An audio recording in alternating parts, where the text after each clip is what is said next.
Shalom Chaverim, and welcome to Kehilat Hadagim Mechutz Lamayim, the congregation of fish out of water. This is a short video which I want to use as a way of introducing the book of Ruth by way of what we had studied earlier in the book of Judges. The wonderful account that takes place in what is known as the book of Ruth occurs during the time of the Judges, which we had examined during the past 5 or 6 lessons. I didn't know technically how to show you maps with my limited software, but I did figure something out using somewhat of a synergy between an old and new-fashioned method. And I wanted to show you where everything takes place in the book of Judges so that you can have a perspective on what takes place in the book of Ruth. The book of Judges gives an account of 12 judges, some in considerable detail. Others are just mentioned incidentally. The judges either defended Israel or governed Israel. Besides the judges were incidences of Israelites themselves causing problems, usually severe ones. The first judge mentioned was O'Neill, the earliest of the judges. He was the younger brother of Caleb, one of the 2 spies who gave a good report of the land to which Israel was going during the time of Moses. Othniel defended Israel as a whole against Cushan-Rishathaim, whom, as you can see from the arrow on the map, likely came from Mesopotamia. Ehud killed Eglon, who was the king of the Moabites, and routed the Moabites, whom it seems again to have oppressed Israel in general. Again, you can see where Moab is mentioned on the map. Not much attention is given to Shamgar, who performed a feat not too different from Samson, killing 600 Philistines with a cattle prod.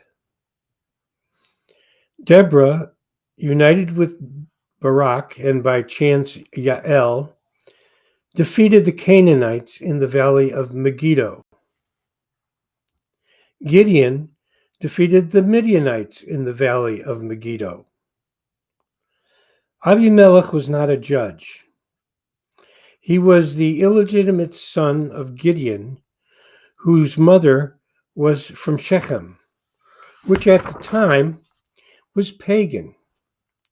Abimelech killed his brothers and destroyed Shechem in nearby pagan city of Tebaz. Tola delivered Israel.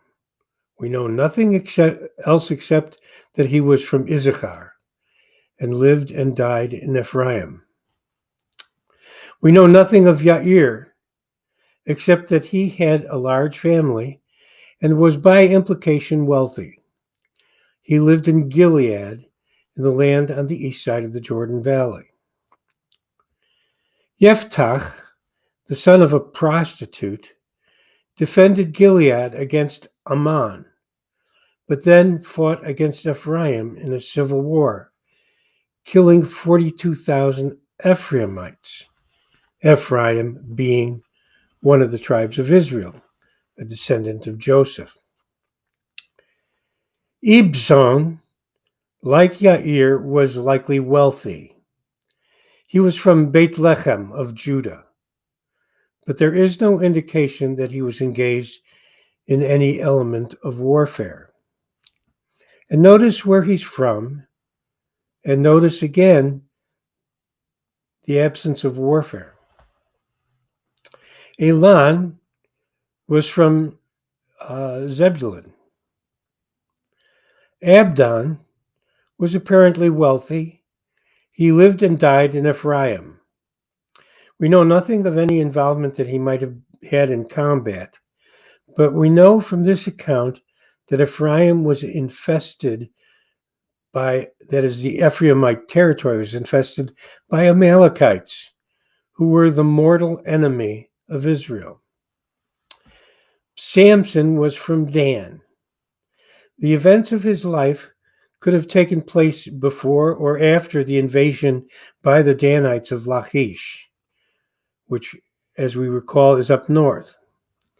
But we know that Dan was dominated by Philistines and Judah, which handed Samson over to the Philistines. And so Judah, rather obviously, felt as if they were under the subjection of the Philistines. And of course, as we recall, Israel and Judah, in this case, were supposed to defeat the Philistines. That was back in the Mosaic law. And so we see here evidence that Judah was disobedient as well. The migration of Dan, who invaded Laish, took it over and called the city Dan. Civil war broke out after the rape of the Levite's concubine by Benjamin.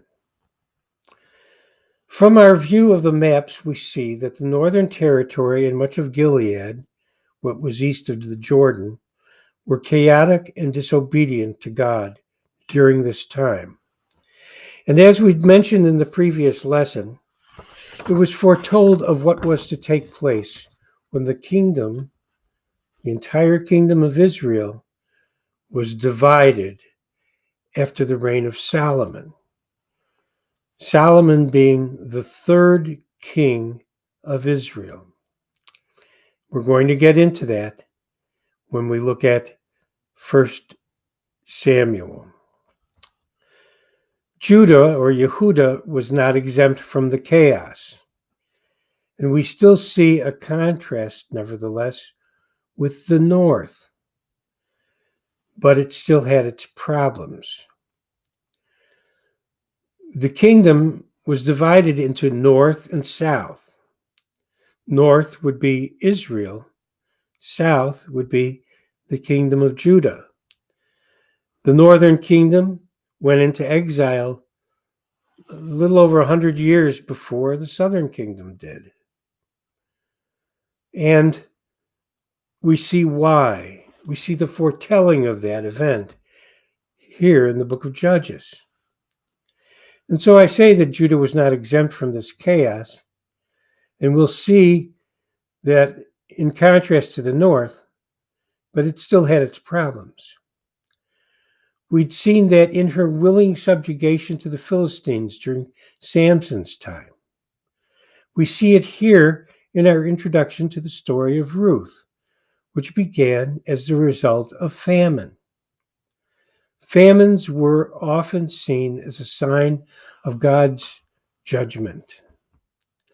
Despite that, the story of Ruth is an account of an island of godliness in a sea of disobedience and strife. I think that when we look at the book of Ruth, we can place ourselves in there. Are we obedient to God? And if so, do we show a contrast? Do we demonstrate a contrast between who we are and the rest of the world and the values of the rest of the world? Well, thanks for listening in. And our next lesson will be specifically on the book of Ruth.